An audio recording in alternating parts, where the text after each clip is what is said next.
पुतली ने कहा, ठीक है, मैं तुम्हें राजा विक्रमादित्य की एक कहानी सुनाती हूँ। अम्बावती में एक राजा राज्य करता था। वह बड़ा दानी था। उसी राज्य में धर्मसेन नाम का एक और बड़ा राजा हुआ। उसकी 4 रानियां थीं। एक थी ब्राह्मण, दूसरी क्षत्रिय, तीसरी वैश्य और चौथी शूद्र। ब्राह्मणी से एक पुत्र हुआ जिसका नाम ब्राह्मणीत रखा गया। क्षत्राणी से 3 बेटे हुए। एक का नाम शंख, दूसरे का नाम विक्रमादित्य और तीसरे का भर्तृहरि रखा गया। वैश्य से एक लड़का हुआ जिसका नाम चंद्र रखा गया। शूद्राणी से धनवंतारी हुए। जब वे लड़के बड़े हुए तो ब्राह्मणी का बेटा घर से निकल पड़ा और धारापुर आया। हे राजन, वहां के राजा तुम्हारे पिता थे। उस लड़के ने राजा को मार डाला और राज्य अपने हाथ में लेकर के उज्जैन पहुंचा। संयोग की बात है कि उज्जैन में आते ही वह मर गया। उसके मरने पर क्षत्राणी का बेटा शंख गद्दी पर बैठा। कुछ समय बाद विक्रमादित्य गद्दी पर बैठे। एक दिन राजा विक्रमादित्य को राजा बाहुबल के बारे में पता चला कि जिस गद्दी पर वह बैठे हैं वह राजा बाहुबल की कृपा से है। पंडितों ने सलाह दी कि हे राजन, आपको जग जानता है, लेकिन जब तक राजा बाहुबल आपका राज तिलक नहीं करेंगे तब तक आपका राज्य अचल नहीं होगा। आप उनसे राज तिलक करवाओ। विक्रमादित्य ने कहा, अच्छा। और वह अपने ज्ञानी और विश्वसनीय साथी लूतवर्ण को साथ लेकर वहां गए। बाहुबल ने बड़े आदर से उसका स्वागत किया। 5 दिन बीत गए।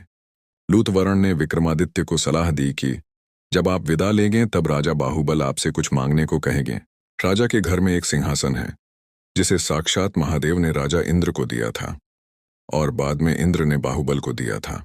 उस सिंहासन में यह गुण है कि जो उस पर बैठेगा वह 7 द्वीप नवखंड पृथ्वी पर राज करेगा। उसमें बहुत से जवाहरात जड़े हैं। उसमें सांचे में ढालकर 32 पुतलियां लगाई गई हैं। हे राजन, तुम उसी सिंहासन को मांग लेना। अगले दिन जब विक्रमादित्य विदा लेने गए तो उसने वही सिंहासन मांग लिया। राजा बाहुबल वचन से बंधे थे। बाहुबल ने विक्रमादित्य को उस पर बिठाकर राज तिलक किया और बड़े प्रेम से विदा किया।